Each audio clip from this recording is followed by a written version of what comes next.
And right now, people from across the Cape Fear are gathering at Williston Middle School in Wilmington to honor Dr. Martin Luther King Jr. WWAY's Amanda Fitzpatrick is there live with what's happening. Amanda, tell us about the commemoration. Hi, Randy. You know, it was 50 years ago today that Dr. Martin Luther King Jr. was assassinated in Memphis, Tennessee. And many people don't know that Dr. King was actually supposed to be here in Wilmington before that happened. He was scheduled to come to Wilmington, which is why today is such a major significance in history. Right now, I have a living legend, I would like to say, Mr. Joseph Mcneil, a Wilmington native, but also you may remember him. He was one of the activists back in 1960s who sat at the Woolworth counter and refused to get at one of the Greensboro Four. Mr. Mcneil, we're here at Williston Middle School where we know Dr. King was supposed to be so many years ago. What is the significance of today for people? This evening is going to prove to be a significant part of our growth and maturity in the civil rights era. It's more than just a commemoration of the things that Dr. King did that were meaningful, but the trials for him and the thousands of others who participated to make sure that all of us can live with dignity and justice. And we thank you, sir, for what you've done for us so much. So many of us are so grateful for that. When you think about that day in 1960, again, the protests, how brave you were to take that on, what has changed when you look at what's happening today? And you think about what you did to get people where they are today? I can tell you the similarities, and that's what's emerged recently is the role of youth and how they influence action. And we see a lot of youth influence action in places like Florida or Charleston, South Carolina, where we've had some very painful deaths. But young people make this happen.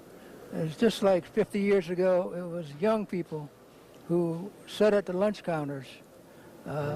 Again, we look forward to doing that kind of thing. And any parting words you'd like to share with those that are watching to keep King's legacy living on? Keep the faith. We've gone too far to turn back, so we've got to make what we have work, all of us.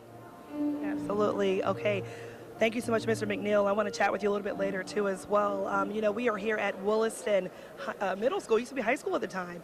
And so many are coming out today. They're wearing their black and gold in honor of Dr. King. But there was also an event that happened earlier this morning. We're going to show you some video from that event as well. WWAY's Jenna Cruzina was there as many people were able to come together and pay their respects. Schools from across the country and New Hanover County as well participated in the assembly that honored the work of Dr. King. The event not only celebrated Dr. King, but it was a learning experience for students that share the importance of Wilmington and how the slain civil rights leader was scheduled to come to Williston again the day that he died. Now, one student who won the I've Been to the Mountaintop essay was able to talk about how they hope to carry out his legacy. His legacy means to me that he inspired a lot of people to do the right thing. And I think that if he came to the Williston School, that he would have made a lot of peacemakers here, and there would be no bullies like how much there is today. Students also got a lesson about bullying, tolerance, and unity that tied back to Dr. King's messages. Coming up tonight on Good Evening Wilmington, hear more from students and the district attorney about today's meeting. And again, we are here with Joseph Mcneil at Williston Middle School. Today we'll again honor and commemorate Dr. King on the 50-year anniversary of his assassination. We are all coming together today to pay our respects. Governor Cooper will be here. I've already seen District Attorney Ben David, Pastor Reverend Barber, and again, the one and only Joseph Mcneil. We thank you so much, sir. We're going to get some interviews with you to say for later for sure. All right, guys, we'll be back out here with you for Good Evening Wilmington. Back to you, Randy. And it has been 50 years since Dr. Martin Luther King Jr. was assassinated in Memphis, Tennessee. He was supposed to be in Wilmington on that fateful day. To commemorate his death, people are gathering at Williston Middle School tonight.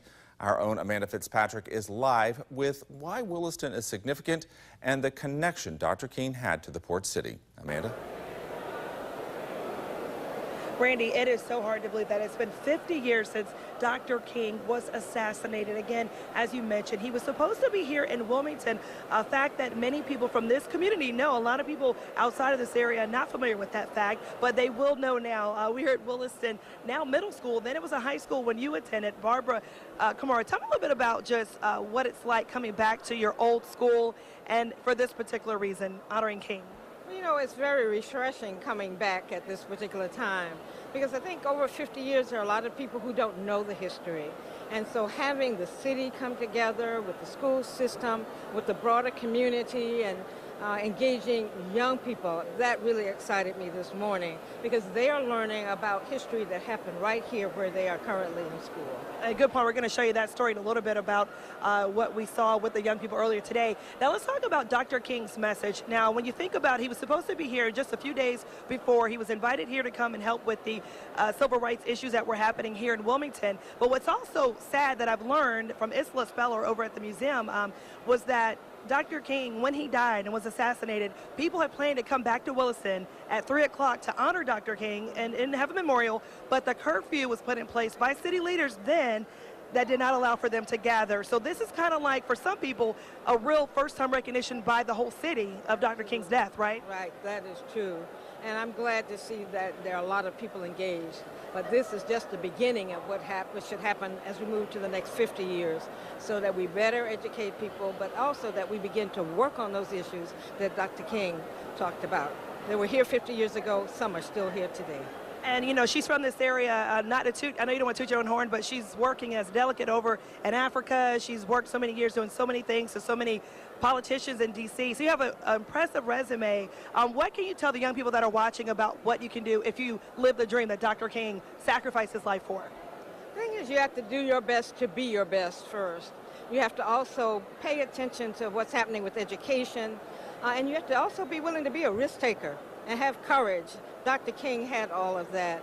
And as I have come along and from Williston to the civil rights movement, you know, I found that if I didn't have courage, didn't take a risk, didn't have good character, I wasn't getting anywhere. So all of those things are so critical for our young people. Wow, Barbara Kamara, thank you so much for that. Hope to hear from you later tonight at 11. Andrew's going to be talking to some of the great people that are here at Williston. Thank you again so much for this interview.